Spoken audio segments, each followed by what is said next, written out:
ನಾಲ್ಕು ಜನ ಗರ್ಭಿಣಿಯರು ಇಲ್ಲಿ ಬಾಣಂತಿಯರು ತೀರೋದಂಥದ್ದು ಇನ್ಸಿಡೆನ್ಸ್ ಏನು ಈ ಆಸ್ಪತ್ರೆಯಲ್ಲಿ ಆಗಿದೆ. ಖಂಡಿತ ಇಲ್ಲಿಯ ಒಂದು ವೈಫಲ್ಯದಿಂದ ಅದಾಗಿದೆ ಅಂತ ನಮ್ಮೆಲ್ಲರಿಗೂ ಕೂಡ ಎದ್ದು ಕಾಣ್ತಾ ಇದೆ. ಆ ನಿಟ್ಟಿನಲ್ಲಿ ಇವತ್ತು ಸರ್ಕಾರ ಎಚ್ಚೆತ್ತುಕೊಂಡು ಅವ್ರಿಗೆ ಕೊಡ್ತಕ್ಕಂಥ ಔಷಧಿಗಳಿರ್ಬೋದು, ಟ್ರೀಟ್ಮೆಂಟ್ ಎಲ್ಲದನ್ನು ಕೂಡ ಉತ್ತಮ ರೀತಿಯಲ್ಲಿ ಗುಣಾತ್ಮಕವಾಗಿದೆಯಾ ಅಂತ ಪರಿಶೀಲನೆ ಮಾಡಿ ಕೊಡುವಂಥದ್ದಾಗಬೇಕು. ಅದರಲ್ಲಿ ಲಲಿತಮ್ಮ, ರೋಸಮ್ಮ ಮತ್ತು ಇನ್ನು ಇಬ್ಬರು 4 ಜನ ಹೆಣ್ಮಕ್ಳು ಇವತ್ತು ಚಿಕ್ಕ ವಯಸ್ಸಿನಲ್ಲೇ ಅವರು ಮಕ್ಕಳನ್ನು ಬಿಟ್ಟು ಅವ್ರ ಜೀವವನ್ನು ತೆರೆದಿರ್ತಕ್ಕಂಥದ್ದು ನೋಡಿದ್ರೆ ಖಂಡಿತ ಇಲ್ಲಿ ಕೊಟ್ಟಂಥ ಚಿಕಿತ್ಸೆಯಿಂದ ಅದು ಆಗಿದೆ ಅಂತಕ್ಕಂಥದ್ದು ನಮ್ಮೆಲ್ಲರಿಗೂ ಕೂಡ ಬೆಳಕಿಗೆ ಬಂದಿರತಕ್ಕಂಥದ್ದು. ನಮಗೆ ಅನುಮಾನ ಇದೆ, ಈ ಆಸ್ಪತ್ರೆಯಲ್ಲಿ ಇವತ್ತು ಬಂದ ಸಾಕಷ್ಟು ಜನ ಪೇಷಂಟ್ಸ್ನು ಯಾವಾಗಲೇ ಬಂದರೂ ಕೂಡ ಅವರು ಸರಿಯಾದ ರೀತಿಯಲ್ಲಿ ಇಲ್ಲಿ ಚಿಕಿತ್ಸೆ ಆಗಿಲ್ಲ ಅಂತಕ್ಕಂಥದ್ದು ಕೂಡ ಗ್ರಾಮೀಣ ಪ್ರದೇಶದ ಈ ಬಳ್ಳಾರಿ ಭಾಗದಲ್ಲಿ ಇಲ್ಲಾದರೂ ಕೂಡ ಸಾಕಷ್ಟು ಪೌಷ್ಟಿಕ ಕೊರತೆಯಿಂದ ಹೆಣ್ಮಕ್ಳು ಅವರು ಆರೋಗ್ಯನ ಸರಿಯಾದ ರೀತಿಯಲ್ಲಿ ಹಿಡ್ಕೊಳ್ಳಿಕ್ಕೆ ಸಾಧ್ಯ ಆಗದ ರೀತಿಯಲ್ಲಿ ನೋಡಿದಾಗ ಇಲ್ಲಿ ಆಶಾ ಕಾರ್ಯಕರ್ತರ ಮುಖಾಂತರ ಎಲ್ರಿಗೂ ಕೂಡ ಉತ್ತಮ ರೀತಿಯಲ್ಲಿ ಪೌಷ್ಟಿಕ ಆಹಾರವನ್ನು ಕೊಡ್ತಕ್ಕಂಥದ್ರಲ್ಲೂ ಕೂಡ ಎಲ್ಲೋ ವಿಫಲ ಆಗಿದೆ ಅಂತ ನಾವು ಪೇಷಂಟ್ಸ್ನ ಕೆಲವರು ನೋಡಿದಂಥ ಸಂದರ್ಭದಲ್ಲಿ ಪಟ್ಟಣದಲ್ಲಿರ್ತಕ್ಕಂಥ ಪೇಷಂಟ್ಸ್ ಸ್ವಲ್ಪ ಉತ್ತಮ ರೀತಿಯಲ್ಲಿ ಆರೋಗ್ಯವಂತರಾಗಿ ಕಾಣ್ತಾ ಇದ್ದಾರೆ. ಇಲ್ಲಿ ಗ್ರಾಮೀಣ ಪ್ರದೇಶದಿಂದ ಬಂದಂಥ ಏನು ಅಲ್ಲಿ ಬಾಣಂತಿಯರಿದ್ದಾರೆ ಅವ್ರನ್ನ ನೋಡಿದ್ರೆ ಅವ್ರಿಗೆಲ್ಲೋ ಒಂದು ಕಡೆ ಒಂದು ಪೌಷ್ಟಿಕಾಂಶದ ಕೊರತೆ ನಮ್ಮೆಲ್ಲರಿಗೂ ಕೂಡ ಎದ್ದು ಕಾಣ್ತಾ ಇರ್ತಕ್ಕಂಥದ್ದು.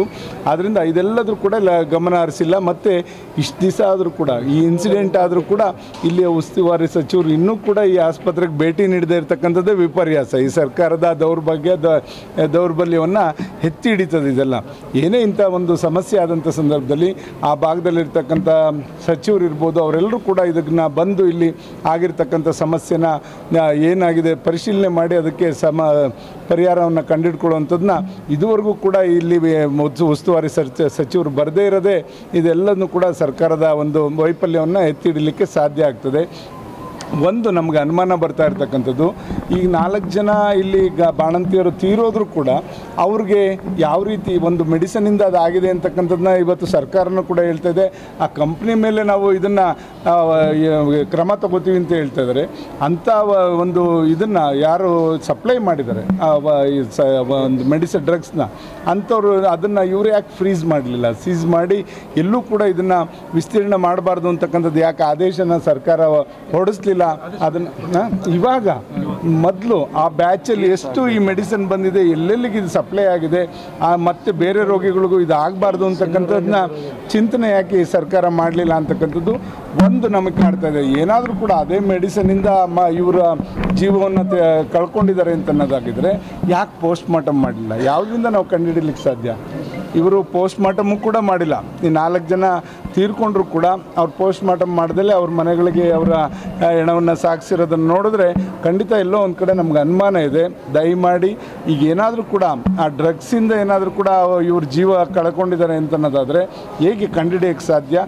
ಅದನ್ನು ದಯಮಾಡಿ ಇವತ್ತು ಸರ್ಕಾರ ಎಚ್ಚೆತ್ಕೊಂಡು ಆರೋಗ್ಯ ಇಲಾಖೆ ಇದನ್ನು ಪರಿಶೀಲನೆ ಮಾಡಿ ಇಂಥ ಒಂದು ಡ್ರಗ್ಸ್ನ ಸಪ್ಲೈ ಮಾಡಿದ್ದಾರೆ ಅಂತಕ್ಕಂಥದ್ದು ಏನಾದರೂ ಆದರೆ ಖಂಡಿತ ಇದರಿಂದನೇ ಸಾವನ್ನಪ್ಪಿದ್ದಾರೆ ಅಂತ ಏನಾದರೂ ಕೂಡ ನೀವು ಬೆಳಕಿಗೆ ಬರಬೇಕು ಅಂದರೆ ಅದು ಪೋಸ್ಟ್ ಮಾರ್ಟಮ್ ಆಗಿ ಅದು ಈ ಡ್ರಗ್ಸಿಂದ ಆಗಿದೆ ಅಂತಕ್ಕಂಥದ್ದಾಗಬೇಕು. ಇಲ್ಲಾಂದರೆ ನಿಮ್ಮ ವೈಫಲ್ಯದಿಂದ ಅದಾಗಿದೆ ಅಂತ ನಾವಾದರೂ ಕೂಡ ಭಾವಿಸ್ಬೇಕಾಗ್ತದೆ. ಇವತ್ತು ಸಮಾಜ ಇದೆಲ್ಲ ತನಿಖೆ ಆಗಬೇಕು, ತನಿಖೆ ಆಗಿ ಹೊರಬರಬೇಕು. ಹೊರಬಂದು ಯಾವುದೇ ಪೇಷಂಟ್ ಆಗ್ಬೋದು. ಸರ್ಕಾರಿ ಆಸ್ಪತ್ರೆ ಅಂದರೆ ಇದು ದೇವಾಲಯ ಅಂತಕ್ಕಂಥ ಭಾವನೆಯಲ್ಲಿ ಎಲ್ಲರೂ ಕೂಡ ಬಡವರು ಬರ್ತಕ್ಕಂಥದ್ದು ಆಗ್ತದೆ. ಅದರಲ್ಲೂ ಕೂಡ ಜಿಲ್ಲಾ ಹೆಡ್ ಕ್ವಾರ್ಟರ್ಸಲ್ಲಿ ಇರ್ತಕ್ಕಂಥ ಈ ಆಸ್ಪತ್ರೆಯಲ್ಲಿ ಈ ಥರ ಆಗಿರ್ತಕ್ಕಂಥದ್ದು ವಿಪರ್ಯಾಸ. ಖಂಡಿತ ಈ ಥರ ಯಾವುದೇ ಒಂದು ರೋಗಿಗೂ ಕೂಡ ಆಗಬಾರ್ದು. ಅದಕ್ಕೆ ನಾವೆಲ್ಲರೂ ಕೂಡ ಇವತ್ತು ಸರ್ಕಾರವನ್ನು ಒತ್ತಾಯ ಮಾಡ್ತೇವೆ. ಈ ಥರ ಜಿಲ್ಲಾ ಆಸ್ಪತ್ರೆಗಳಲ್ಲಿ ಉತ್ತಮ ರೀತಿಯಲ್ಲಿ ಚಿಕಿತ್ಸೆ ಮತ್ತು ಅಲ್ಲಿ ಕೊಡ್ತಕ್ಕಂಥ ಏನು ಡ್ರಗ್ಸ್ ಇದೆ ಎಲ್ಲದನ್ನು ಕೂಡ ಸಪ್ಲೈ ಆಗಬೇಕು ಮತ್ತು ಹೈಜಿನಿಕ್ ಆಗಿರಬೇಕು ಅಂತಕ್ಕಂಥದ್ದು ನಾವು ಒತ್ತಾಯ ಮಾಡ್ತೀವಿ. ಯಾಕೆಂದರೆ ಈಗ ನೋಡ್ತಾ ಇದ್ದೀವಿ ನಾವು ಕಿದ್ವಾ ಇರ್ಬೋದು, ಇದು ಜಯದೇವ ಹಾಸ್ಪಿಟ್ಲ್, ಇವೆಲ್ಲ ಸರ್ಕಾರಿ ಆಸ್ಪತ್ರೆಗಿಂತ ಉತ್ತಮ ರೀತಿಯಲ್ಲಿ ಕೆಲಸ ಮಾಡ್ತಾ ಇರ್ತಕ್ಕಂಥದ್ದು ನೋಡಿದ್ರೆ ಇಲ್ಲಿರ್ತಕ್ಕಂಥ ಆಡಳಿತ ವ್ಯವಸ್ಥೆ ಈ ರೀತಿ ಆಗಲಿಕ್ಕೆ ಕಾರಣ ಆಗಿದೆ ಅಂತಕ್ಕಂಥದ್ದು ನಾವು ವೈಫಲ್ಯದಿಂದ ಈ ಥರ ಆಗಿದೆ ಅಂತಕ್ಕಂಥದ್ದು ನಾವು ಎದ್ದು ಕಾಣ್ತದೆ ಅಂತ ಹೇಳಿ ಖಂಡಿತ ನಾವು ಮಾಡ್ತೀವಿ. ನಾವು ಮಾನವೀಯತೆ ದೃಷ್ಟಿಯಿಂದ ಅವ್ರಿಗೆ ನಮ್ಮ ಕೈಲಾದ ಮಟ್ಟಿಗೆ ನಾವು ಜಿಲ್ಲಾ ನಮ್ಮ ಅಧ್ಯಕ್ಷರು ಎಲ್ಲ ಸೇರಿ ನಮ್ಮ ಮುಖಂಡರು ನಾವು ಅವರಿಗೆ ಪಕ್ಷದ ಕಚೇರಿಯಲ್ಲಿ ಅವರ ಪೋಷಕರು ಕೂಡ ಬಂದಿದ್ದಾರೆ.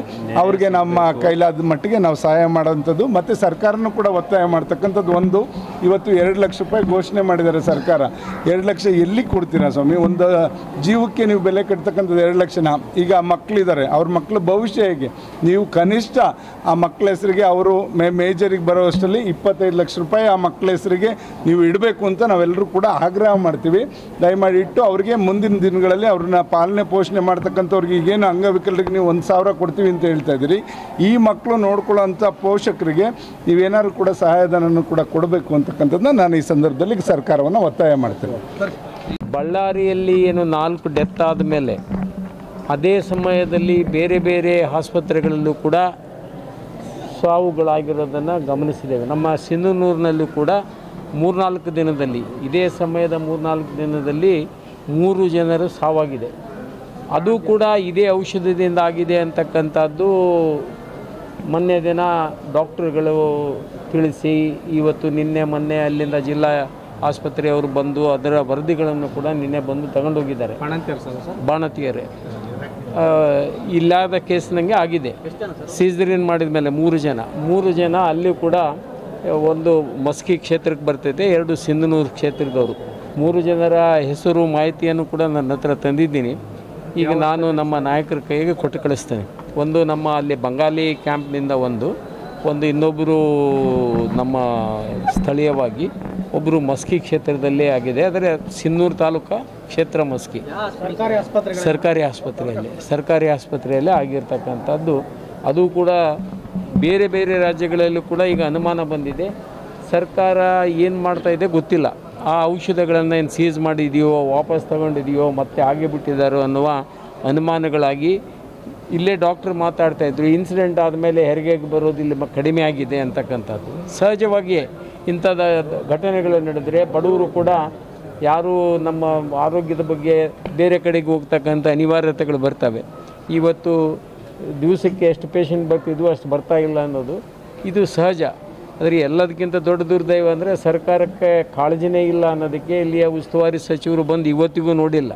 ನಾಳೆ ಇನ್ನೂ 2 ದಿನ ಇದೆ ಕಾಣುತ್ತೆ. 9ನೇ ತಾರೀಕಿನಲ್ಲಿ ಅಸೆಂಬ್ಲಿ, 9ಕ್ಕೆ ಅಸೆಂಬ್ಲಿ ಚಾಲುವಾಗುತ್ತೆ.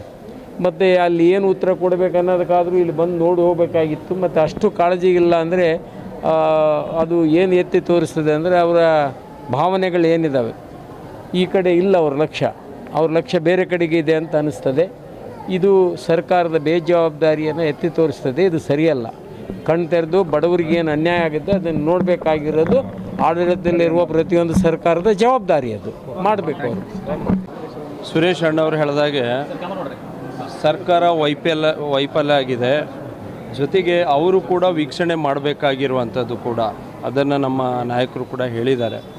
ಇವತ್ತು ಏನಾಗಿದೆ, ಬಾಣತಿಯರಿಗೆ ಅದರ ಬಗ್ಗೆ ಕೇರ್ ತಗೊಂಡು ಸರ್ಕಾರ ಯಾವುದೇ ಮೆಡಿಸಿನ್ ಡ್ರಗ್ಸ್ ಆಗಲಿ ನೋಡದೆ ಒಂದು ಜೀವದ ಜೊತೆ ಆಟ ಆಡ್ತಕ್ಕಂಥ ವಿಚಾರ ಏನಿದೆಯಲ್ಲ ನಾವು ಖಂಡಿಸ್ತೇವೆ. ಅದನ್ನು ಅವರಿಗೆ ಹೆಚ್ಚಿನ ಮಟ್ಟದಲ್ಲಿ ಪರಿಹಾರ ಸಿಗಬೇಕು. ಮತ್ತು ನಮ್ಮ ಸುರೇಶ್ ಅಣ್ಣವ್ರು ಹೇಳಿದಾಗೆ ಅವರಿಗೆ ಪಾಲನೆ ಪೋಷಣೆ ಮಾಡಲಿಕ್ಕೆ ಚಿಕ್ಕ ಮಗುಗೆ ಯಾರು ನೋಡಬೇಕು? ತಾಯಿನೇ ಇಲ್ಲ ಅಂದಾಗ ಅವ್ರಿಗೆ ಯಾರು ಪೋಷಣೆ ಮಾಡಲಿಕ್ಕಾಗತ್ತೆ? ಅದಕ್ಕೋಸ್ಕರ ಯಾವ ರೀತಿ ಅಂಗವಿಕಲರಿಗಾಗಲಿ ಅವರಿಗೆ ಯಾವ ರೀತಿ ಮಾಸಾಸನ ಕೊಡ್ತಾರೆ ಆ ಥರ ಒಬ್ಬರಿಗೆ ಅದನ್ನು ನೋಡ್ಕೊಳ್ಳುವಂಥವರಿಗೆ ಅದನ್ನು ಸಹಾಯ ಮಾಡುವಂಥ ಕೆಲಸವನ್ನು ಮಾಡಬೇಕು. ಸುಮಾರು 25 ಲಕ್ಷ ಪರಿಹಾರ ಕೊಡಬೇಕು.